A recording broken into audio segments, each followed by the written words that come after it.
Satoru Gojo's 6 eyes have to be some of the most broken set of eyes in anime history. And that's saying a lot considering they have to compete with all of Naruto's dojutsus, ranging from space-time ninjutsu to seeing like really far. And this got me thinking, how would Gojo fare in the Naruto universe? Would he still be busted in a world of monsters like Itachi, Pain, or even the ramen guy? Well, you know, that's a question for another day, because today, ladies and gentlemen, we're going to be covering the life of Naruto Uzumaki if he was blessed with the 6 eyes. So, let's get started. We pick up our story the night of the Nine Tails attack. Right as Kurama's claw is about to actually connect with Naruto, Minato and Kushina would jump in the way as a young baby Naruto has to watch as his parents get skewered in front of him. Upon seeing this, baby Naruto not being any wiser, knowing any of his abilities, or having even opened his eyes for the first time, would do so in that instant out of just like a cognitive knowing that if he doesn't, he's gonna die. It's like a baby knows it's in danger and it'll start crying, but instead of doing that, a baby Naruto opens his eyes for the first time, and as Kurama's going to strike him and Minato and Kushina's body are there to stop it, it wouldn't be enough. The claw would go straight to Naruto, but suddenly, an unexpected force would stop Kurama's claw from making any contact, and in that instant, Minato would realize there was something different about his son, something strange. He didn't know exactly what it was, but he knew that Naruto was something special, and in that moment, Minato just looked at him wondering, what in the world was that? He would all click together. Seeing those eyes, Minato would begin thinking if his son was the child of prophecy. And before Minato could even start thinking too much into it, Hiruzen would end up actually arriving, with Kurama finally being sealed in that moment, as Hiruzen would then go on to pretty much ask, Hiruzen would ask Minato what happened, as Minato with his dying breath would simply turn to Hiruzen saying, "Train him. I don't know what it was, but he seemed to have used some sort of space-type ninjutsu. He didn't even formulate any hand signs. He's gonna be strong. Lead him down the right path. Please, Hiruzen, do it for me." As he just dies, and Hiruzen is just left there wondering what he was talking about. He would pick up the infant Naruto, who was just crying uncontrollably, and finally Naruto would open his eyes once more, with Hiruzen seeing them, the 6 eyes, for the very first time.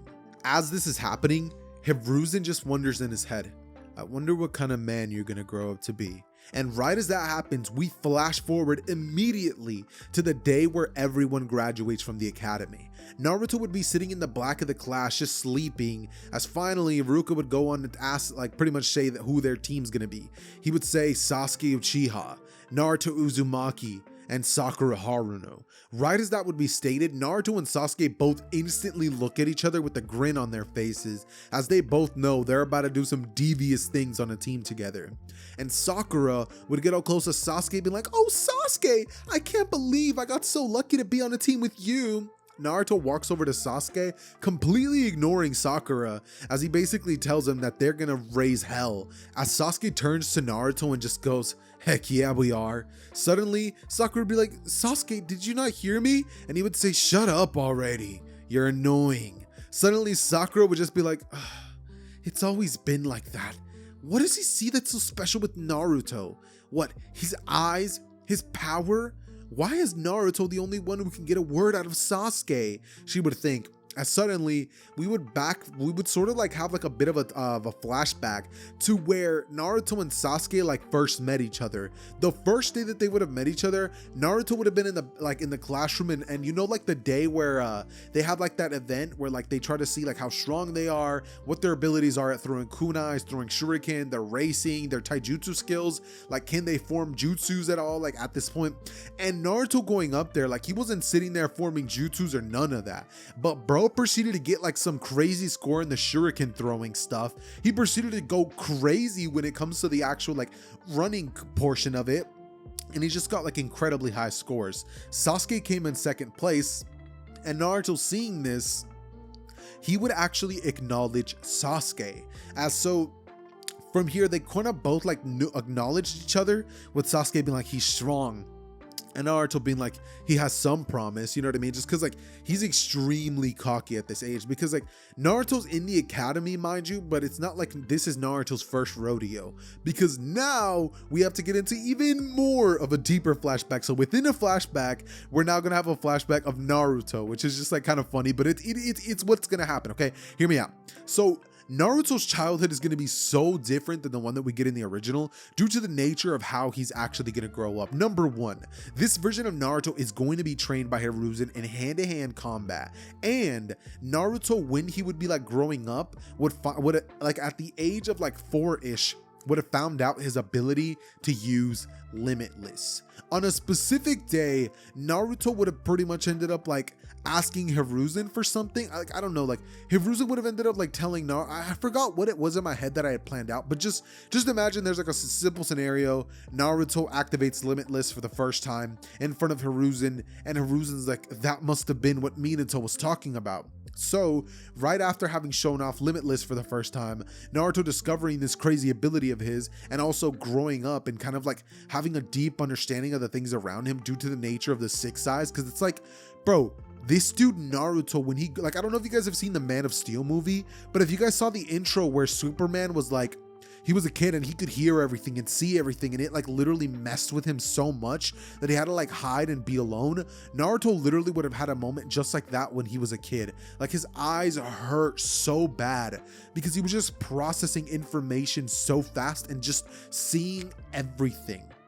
Eventually, this would lead Naruto to getting these like goggles where Naruto would just wear them all the time. He looked kind of goofy with them, but like he had to do it or else he was gonna just see too much. And so as Naruto was growing up, Naruto ended up getting like the iconic like covering his eyes with like these like shades that are like so dark that like if anybody put them on, they would basically not be able to see anything. It's just like wearing a scarf over your eye, but you know, obviously Naruto doesn't have that. So what pretty much ends up happening here is that Naruto just grew up like that. Eventually though, because Naruto was so incredibly smart, Naruto easily would end up finding out about the fourth Hokage's being his father. Because Naruto would ask Hiruzen what he knows about this ability, and he would explain that he doesn't know much, but he does know that the fourth Hokage pretty much told him to no, he wouldn't tell him that, but he'd be like, it might be from the Nine Tails, like lying to him, being like the fourth Hokage sealed, or no, he wouldn't even tell him that. Actually, I feel like what would happen is Naruto one day, like through hearing the villagers like murmuring about him, would be like, hey, what's this about me having the Nine Tails Jinchuriki? And like Hiruzen tries to gaslight Naruto, being like, what are you talking about, Naruto? Naruto would just be like, cut the stuff, dude. Like, I know I have the Nine Tails within me. And Hiruzen just like staring at Naruto would just be like, well, I guess it can't be helped, Naruto. Lying to you wouldn't make much sense either way. So he would go on to explain how the fourth Hokage sealed the Nine Tails within him, and Naruto would say, that's my father too, isn't it? As Hiruzen would like wanting to lie again, would just be like, yes, he's your father. Naruto would be like, so then why do I go by Uzumaki and not Namikaze? As Hiruzen goes on to explain that in the time that his father was alive, he killed thousands of shinobis in the Third Great Shinobi World War. And Naruto, upon hearing that, would be like, so my father was really impressive. And Hiruzen would say, that's not even the half of it, Naruto. Your father was in a league of his own. He was even stronger than me. As from here, Naruto hearing that, he would have a smile on his face saying, he better be. My old man better not have been some weakling. As from here, he would pretty much just go on to like realize all this stuff.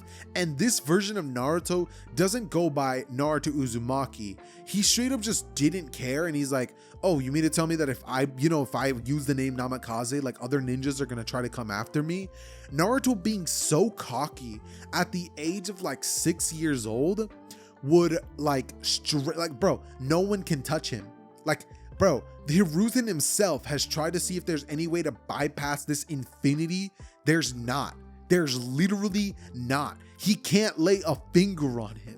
And it's so crazy because the only thing that would have actually worked for Hiruzen was something like Bringer of Darkness technique. Genjutsus are actually the only thing that can cause some sort of like damage to Naruto. So Naruto would have worked on that specifically, working on being able to negate Genjutsus and his taijutsu. Mind you, he's been trained by Hiruzen all these years. And because Naruto's real identity came out to the public, Naruto eventually would have found himself face to face with ninjas that tried to attack him. the Tsuchikage would have ended up sending shinobis after Naruto to get rid of him before he actually even has the chance to grow up, just due to the fear of like, Minato may be dead, but if his son grows up and he's even half as powerful, he's gonna be a massive threat. So as Naruto was a kid and he was just outside like training by himself, like 7 stone shinobis would have came in looking like normal villagers, right? As they get closer and closer to Naruto, and eventually they go in for like a sneak attack using a bunch of shuriken. Some would use a fire style, others use wind style. Like they get close, they use like wires and stuff like that to grab Naruto and put him in place, but Naruto's just standing there. The zipline wires thrown with the kunais would just sit there, and as Naruto's in the middle, there wouldn't be a single scratch on him. Naruto would ask them what in the world they think they're doing, and suddenly they go on to explain that they're here to kill him, as one of them quickly lunges towards Naruto, but Naruto, not caring about him, would just stand there asking him why a weakling like him is trying to attack him, as Naruto says he doesn't like picking on other people. But he guesses he'll make one exception today, as he would punch this dude square in the stomach, causing him to get knocked out instantly, his eyes flashing from like a brown color to white instantly, as he falls onto the ground coughing and just is knocked out. Suddenly the rest of them rush Naruto at the same time, and none of their blows land, with them asking, what kind of jutsu is this? And Naruto turning to them would say, don't think of it as a jutsu, think of it as, well, math. As he then goes on to explain that there's a barrier between himself and them, an infinite one. As they would be like, what? Like, what is this kid on? But as he says that, Naruto proceeds to land a blow on every single one of them, knocking them out. Bro, this kid is 6. Like, really let that sink in. He is 6 years old. And the reason he's carrying himself like this is because of the fact that, well, A, this is a shinobi world, and B, this dude is absorbing knowledge like no other. So this dude is like his mind is at like adult level, but his body isn't. And his like physical capabilities are just busted due to the fact that, you know, he's kind of Gojo's reincarnation, literally, because he, you know, was born with the 6 eyes. He was born with limitless, you know, all that other good stuff that Gojo has. So that's pretty much how most things are gonna sort of be playing out. And like I said, Naruto's gonna be hunted by multiple shinobis all of the time. Like there would be 6 specific times that Naruto would be hunted by different ninjas while he was awake and stuff, and none of them ever worked. Eventually, Naruto would decide that he wants to go live on his own, and this would be when Naruto's like 7 years old, getting closer and closer to the day when he's actually gonna start the academy.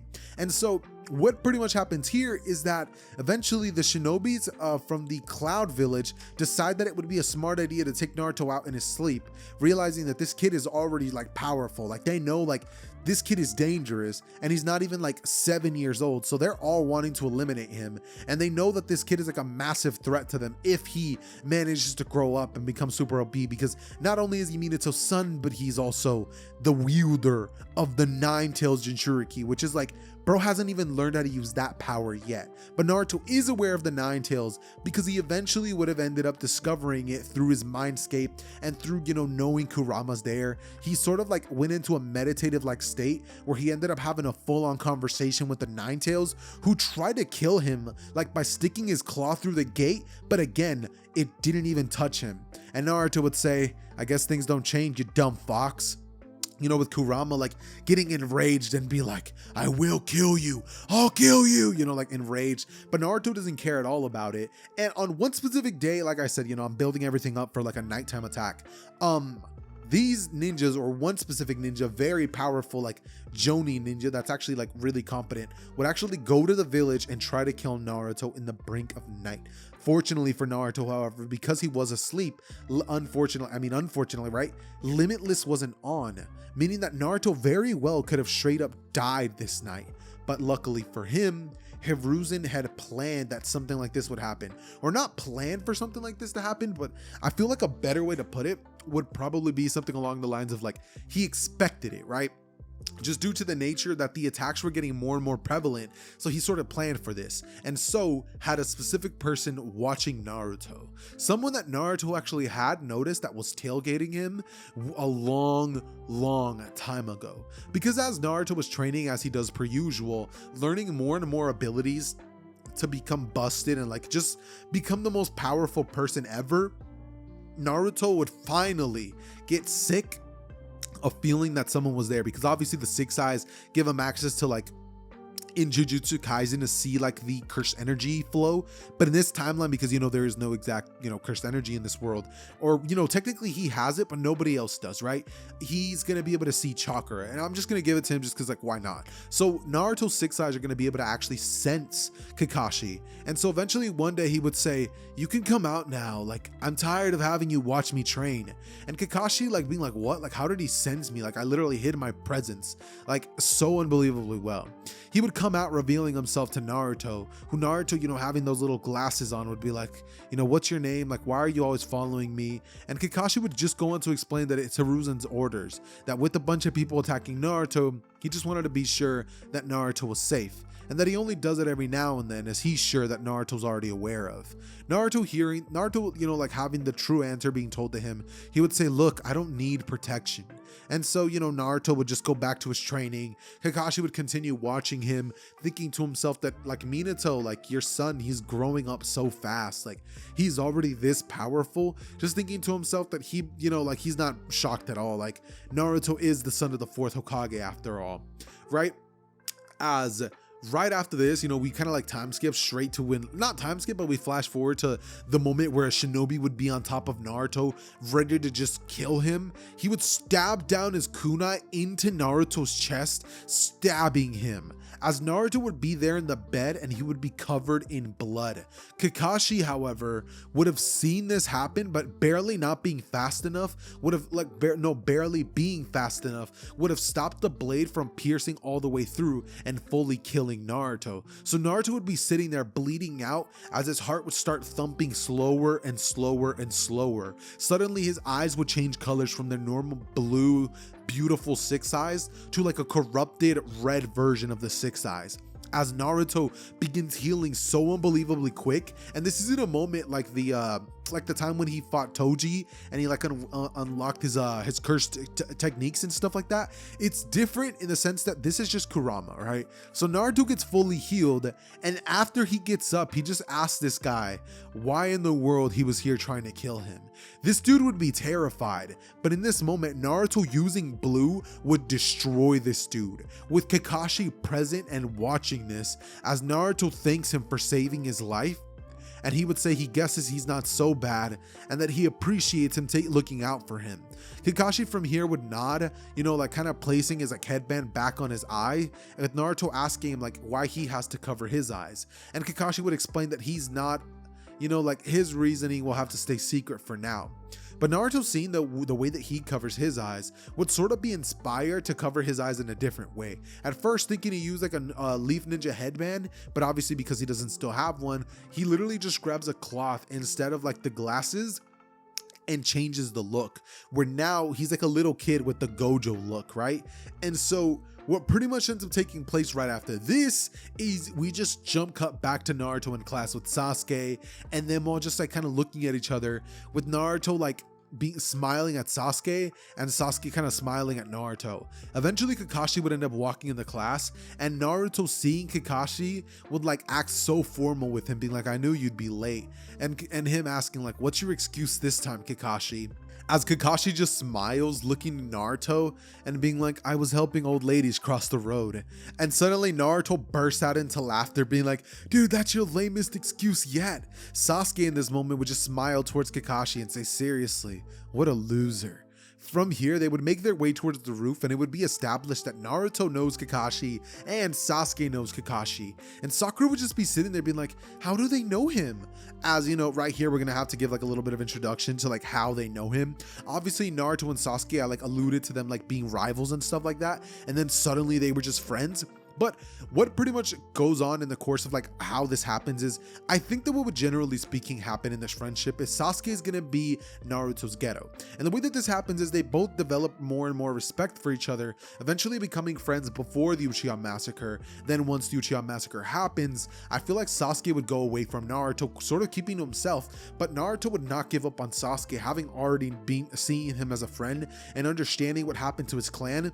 Naruto would be patient and just be there for Sasuke, Sasuke. So Sasuke eventually would have no choice but to put his walls down, and so they're able to continue with their friendship, with them both training together as much as they possibly can, trying to get a lot stronger, and Naruto even introducing Sasuke to Kakashi, who would actually be willing to train Sasuke every now and then. So instead of the bell test being a thing where they have to go through it and it's super serious, Kakashi just asks, the both of them if they're ready to partake in the bell test, as both of them just look at each other and would be like, this time we're gonna take it even faster than the last time, as Kakashi would say, I'll make sure that doesn't happen, because they've actually taken the bell test together against Kakashi multiple times. That's like their whole thing. He's trained them to have teamwork together with the bell test.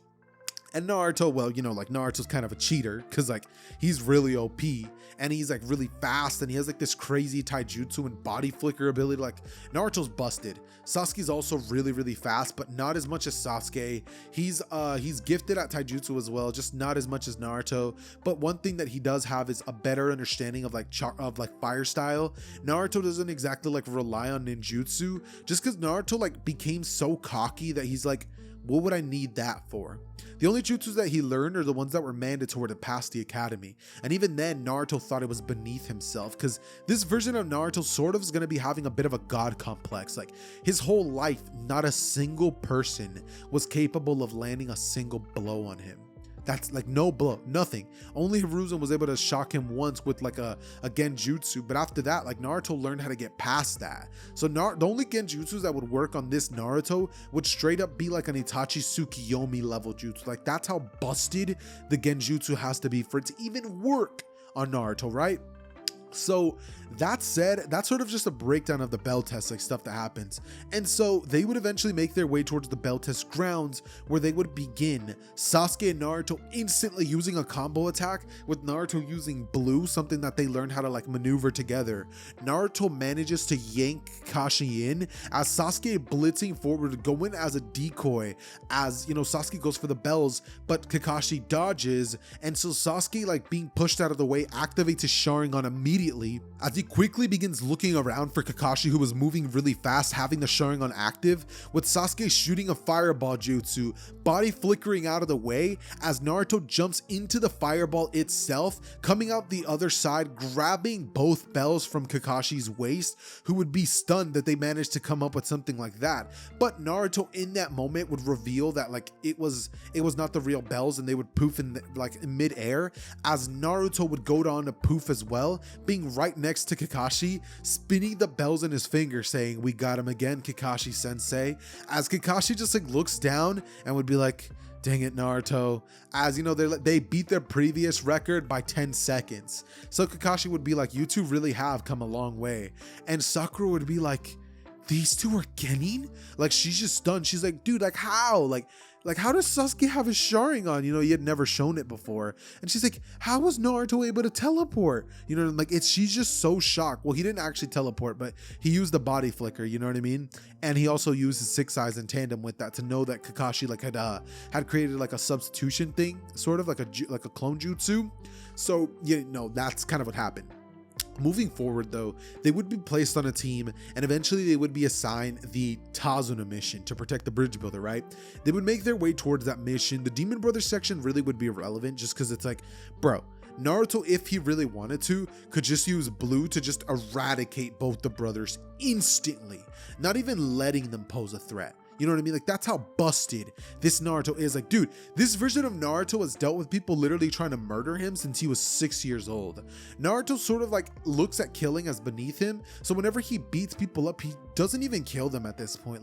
He just thinks that it's not even worth it. That's how much beneath him it really is. And Sasuke, being best friends with Naruto and being another person who's not at his level, but very powerful, he's also super cocky. And Sasuke, if I had to say it, he's literally tuning exams post training with Kakashi level. That's how strong this Sasuke is already. And then obviously we have Naruto, who's crazy with blue. I'm not sure if I want to give him red yet, but we'll see if I decide to say that he has it at this point or not. But just for now, let's say that they eventually end up running into Zabuza Momoichi. He sort of come flying right at them. Naruto, Sasuke, Kakashi would dodge, with Sakura seeing them, like all three of them dodging before like the blade could even come near them, and she proceeds to dodge as well, kind of like being a copycat of them. As Zabuza, Zabuza, I was about to say Tazuna. Zabuza would arrive on top of the blade, being like, so, Kakashi of the Sharingan, it's unexpected to find you here. Naruto would look right at the direction of Zabuza, and then Zabuza would be like, is that? As you know, Kakashi would say, yeah, it is. And Naruto would be like, would say, what's up? Like just literally asking Zabuza like how he is, like, you know, being like, how do you know about me? And Zabuza would say something along the lines of, to think I would run into two competent ninjas like you. Hand over the bridge builder. There doesn't need to be any more bloodshed. Unless you want me to end two legends today. As he would say that with all seriousness, and Naruto turning to Kakashi would just be like, should I handle this or do you want to do it? And then from here, Kakashi would go on to like be like, Naruto, like let me handle it. As he goes on to just dismantle Zabuza. You know, in the original, like Kakashi took it light and he didn't use his Sharingan. Nah, this timeline, Kakashi's gonna use his Sharingan and he's gonna just destroy this dude. Zabuza had no chance. And so, right as he would be pieced up, Haku, seeing this, would end up jumping in the way, right? Haku's like would end up like fake killing Zabuza, just like he would in the original, obviously. And once this happens, Naruto would be like, all right, we'll do your job. As Haku would be like, what do you mean? Like, I'm gonna do it over somewhere else. Like, I can't have you guys seeing the methods that I use. As Naruto would say, according to what I know, you ninjas are supposed to do your jobs on the spot, eliminating every trace of the person there. If you don't want to, I can help you out with that. As Naruto begins charging Red, a very powerful attack. But before Naruto can actually finish this attack, Haku would actually rush in towards the direction of Naruto, going in to attack Naruto with the Senbon, but it just wouldn't make any contact with Naruto, as he would say, hey, I was speaking, and he would shoot the attack of Red straight at the unconscious body of Zabuza. As Haku seeing this, his eyes literally freak out so unbelievably hard. He proceeds to blitz in front of Zabuza in an attempt to save him, and he barely, and I really do mean barely, using his max speed, like no holding back, manages to save Zabuza, putting him to the side, as Naruto would just go on a smile saying, looks like you're a lot faster than I thought. And Haku, looking back up, realizing that Naruto was straight up willing to like eradicate Zabuza when he was unconscious, would look up bloodlusted. Like, Haku's not playing any games. Rushing towards Naruto, Haku proceeds to use the infinite, not the infinite, but the ice crystal mirror jutsu, as he would be inside of it, just looking around, being like, this is an interesting jutsu, as Haku would just like, no words. I don't see Haku as a character who was like, I'll kill you, but like, I'll get the job done silently, quickly, and like, kind of like angry, you know what I mean? He would proceed to throw all his Senbon, like everything at Naruto, and it would all just be stopped mid-air, as Naruto, looking towards the mirror that Haku's inside of, would be like, you almost done yet? Because I'm getting really tired of just standing here. As Naruto would begin moving inside of it, going to do like a yawn, like being like in Haku's face, bro, in his face. As he would then go on to say that, you know, he has better things to do, that he's not going to get paid until this mission's over, and him and his little buddy, they're kind of getting in his way. So if he doesn't mind, he and him can get lost, or they could die.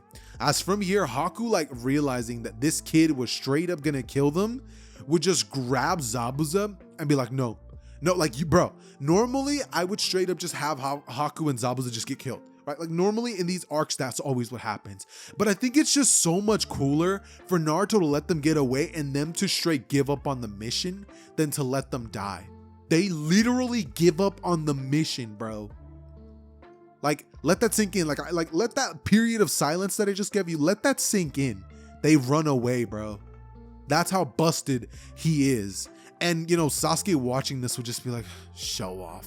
From here, Naruto turns back to the team and would just be like, where were we? Just back to his normal happy-go-lucky personality, just being like, oh, can we make our way to your village now? I'm starving.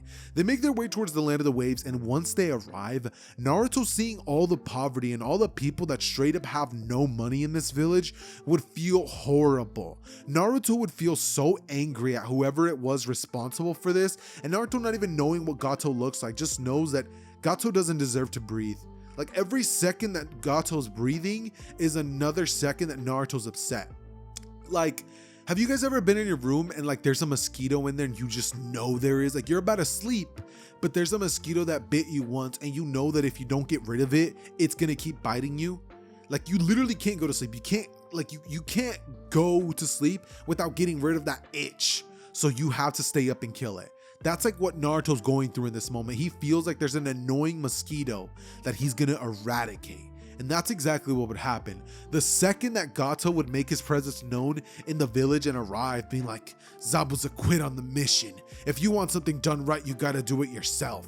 Like, Naruto would literally have overslept because he was bored of going to the bridge and like, you know, like he just had slept a little longer than usual. Kakashi, knowing how Naruto is, would have just left, being like, you know, if anything, Naruto can protect the house, you know, while we're gone, right? So as that's happening, Naruto would hear some rumbling in the house and he turns to see that there's these two ninjas there. Naruto, going outside, cracking his neck, would wonder what in the world they think they're doing here, as both ninjas would laugh, saying, it's a kid. What are you gonna do to us, huh? And Naruto, like, looking at them, would be like, oh, not much. He would then proceed to pull down his his thing that's covering his eyes before looking at them, and then one of them like proceeds to just get destroyed. Like, Naruto obliterates one. Blitzing at him, Naruto grabs him by the face, smashing him into the ground, as the other one immediately, like, looking at him, falls down to the ground and goes, it's you! You're the freak with the blue eyes! As, you know, he's like, I've heard about you. But before he can even finish that sentence, the dude's eyes would have gone white because Naruto would have straight up destroyed him. Followed by this, he realizes Gato must be here. So, blitzing towards the direction of the bridge as fast as he can, he would arrive to see that Kakashi Sasuke would have handled a bunch of the men, and Naruto, coming in out of nowhere, using curse technique blue, would shoot a massive thing as he proceeds to control it with his hand, destroying the boat that they came in and literally yanking every single one of Gato's men and proceeding to drown them all. Like, he uses blue to shove them into the water and not let them come out, and eventually their bodies would just float up to the surface because there's a little oxygen inside of them still, and then it just falls down. They die in the sea, or more specifically the water, right? But that's pretty much what happens in the first arc, bro. Like, just let that sink in. This version of Naruto is gonna be so busted, and I'm not gonna lie, like, Naruto's not really gonna have any threats from anybody. Like, maybe Itachi when we get to that point, like maybe Orochimaru could like seal him somehow, but bro, Obito could be like a really good point of contention. This is just gonna be like a bunch of cool moments upon cool moments, but the actual plot of the story is still upcoming. But it's already been like 32 minutes of recording for me. It's really late at night, so I'm gonna record this in like different days. So just so you guys know, it's gonna sound different. I also might even upload this as a part 1. I'm still not sure, but yeah, I'm gonna upload this in different days. Record this in different days. But yeah, with all that out of the way, ladies and gentlemen, I'll catch you guys in a bit.